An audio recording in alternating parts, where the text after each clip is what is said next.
Félicitations. Merci. Vraiment, on est très heureux pour toi, on est fiers d'avoir vraiment toutes ces récompenses pour toi. En effet, les Embrunais peuvent être fiers de la maison La Morlette. Elle vient d'obtenir 2 médailles au concours de charcuterie au Salon de l'Agriculture.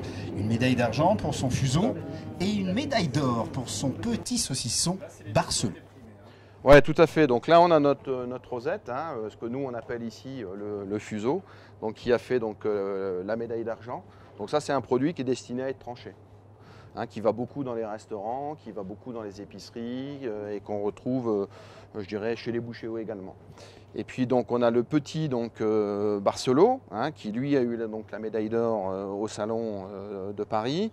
Lui, c'est vraiment le petit saucisson qu'on va emmener au pique-nique, qu'on va avoir à l'apéritif sur le coin de sa table.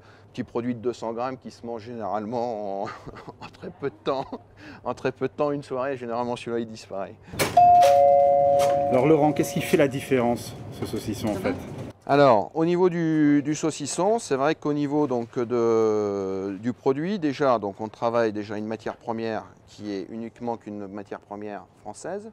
Et on travaille essentiellement, du moins on travaille uniquement avec du muscle. Donc c'est-à-dire donc dessus, on va avoir donc du jambon et également donc de la poitrine.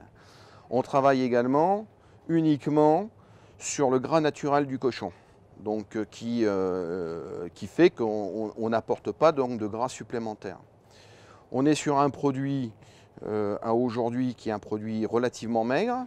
Il faut savoir que ce qui fait la qualité d'un saucisson, c'est effectivement le maigre qu'on va donc y incorporer, puisque le gras, lui, ne sèche pas, hein. Donc voilà, donc on a un produit donc, qui est relativement homogène donc, de ce côté-là. Après, donc, en termes de goût, c'est le temps d'affinage qu'on va donner au niveau du saucisson qui va effectivement changer ses paramètres. Et tout le secret réside dans cette pièce où s'effectue l'affinage. Laurent La Morlette nous délivre quelques indices de la réussite de tels produits. Alors ici, on a la chance, c'est qu'on est sur effectivement un séchoir qui est ensemencé de façon naturelle. Ça, c'est super important. C'est qu'on est sur la même technologie que le fromage pour faire affiner le fromage. C'est exactement pareil. Mais c'est aussi la spécificité donc, de la cave, du moins de la bactérie qui va se trouver, qui va se déposer sur le saucisson, qui fait que effectivement on va développer des goûts et on va développer véritablement une spécificité au niveau donc, du produit. Sur les temps d'affinage au niveau donc, du petit pur porc, donc celui-là qui a fait la médaille d'or, on est donc sur un temps d'affinage environ donc, de 4 semaines, 3 semaines, 4 semaines. Et concernant donc, le fuseau, c'est-à-dire la rosette, qui a fait la médaille d'argent, on est sur un affinage de 1 mois et demi à 2 mois. Voilà, c'est beaucoup plus long. Laurent La Morlette a réussi à pérenniser une vingtaine d'emplois. L'obtention de ces prix est une vraie récompense et une reconnaissance du travail fourni toute l'année.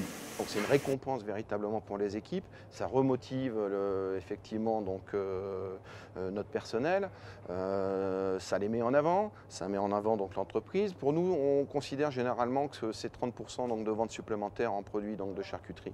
C'est une reconnaissance aussi hein, de tout et chacun. Du travail qu'on peut faire tout au long de l'année, hein, que ce soit dans nos viandes ou dans nos charcuteries, toujours essayer de viser l'excellence. Il y a d'ailleurs une histoire entre la charcuterie embrunaise et la charcuterie marseillaise, puisque de nombreux Embrunais sont partis à Marseille, en tout cas les gens du département, Le Queyras, Châteauroux, Embrun, Crau. Une partie de la population est partie s'expatrier à Marseille il y a assez longtemps, de façon à développer l'activité charcutière. Du coup, ce savoir-faire est revenu progressivement ici et aujourd'hui, on a gagné en compétitivité, en savoir-faire.